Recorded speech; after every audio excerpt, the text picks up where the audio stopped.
कहानी है नसीब तकदीर की। किसी का भाग्य बनाने के लिए कितने भी प्रयास किए जाए, अगर उसकी तकदीर में भाग्य में नहीं है तो प्रयास निष्फल है। तो किस प्रकार से, आइए जानते इस कहानी के द्वारा। एक राजा था, वह बहुत न्याय प्रिय तथा प्रजा वत्सल एवं धार्मिक स्वभाव का था। वह नित्य शनिदेव की बड़ी श्रद्धा से पूजा पाठ एवं स्तुति करता था। एक दिन शनिदेव ने प्रसन्न होकर उसे दर्शन दिए तथा कहा, राजन, मैं तुमसे बहुत प्रसन्न हूँ, बोलो तुम्हारी कोई इच्छा है?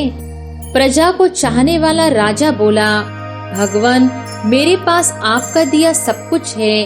आपकी कृपा से राज्य में सब प्रकार से सुख शांति है। फिर भी मेरी एक ही इच्छा है कि जैसे आपने मुझे दर्शन देकर धन्य किया, वैसे ही मेरी सारी प्रजा को भी कृपा कर दर्शन दीजिए। यह तो संभव नहीं है। ऐसा कहते हुए शनिदेव ने राजा को समझाया, परंतु प्रजा को चाहने वाला राजा भगवान से जिद करने लगा। आखिरकार भगवान को अपने साधक के सामने झुकना पड़ा और वे बोले, ठीक है, कल अपने सारी प्रजा को उस पहाड़ी के पास ले आना। मैं पहाड़ी के ऊपर से सभी को दर्शन दूंगा। ये सुनकर राजा अत्यंत प्रसन्न हुआ और भगवान को धन्यवाद दिया। अगले दिन सारे नगर में ढिंडोरा पिटवा दिया कि कल सभी पहाड़ के नीचे मेरे साथ पहुँचे, वहाँ भगवान आप सबको दर्शन देंगे।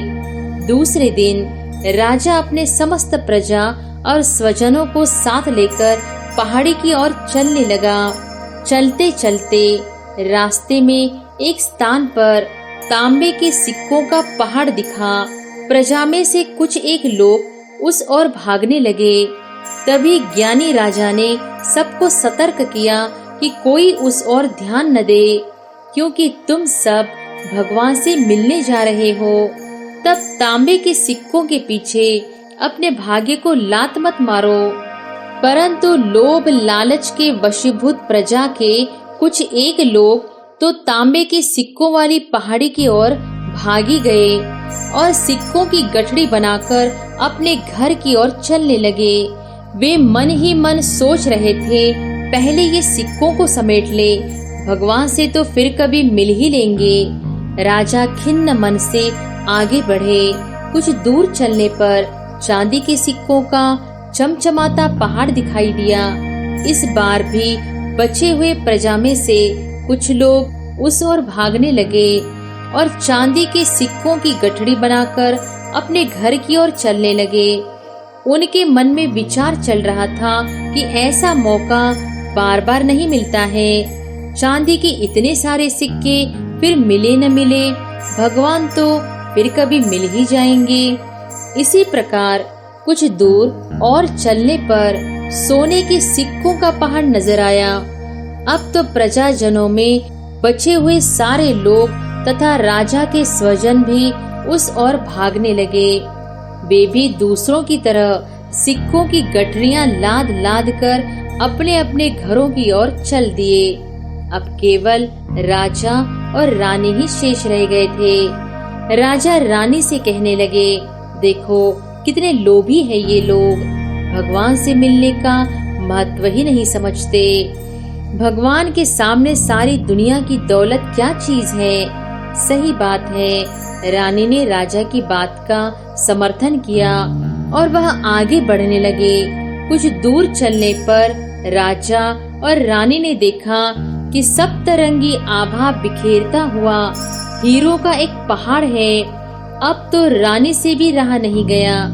हीरों के आकर्षण में वह भी दौड़ पड़ी और हीरों की गठड़ी बनाने लगी। फिर भी उसका मन नहीं भरा तो साड़ी के पल्लू में भी बांधने लगी। वजन के कारण रानी के वस्त्र देह से अलग हो गए, परंतु हीरों की तृष्णा अभी भी नहीं मिटी।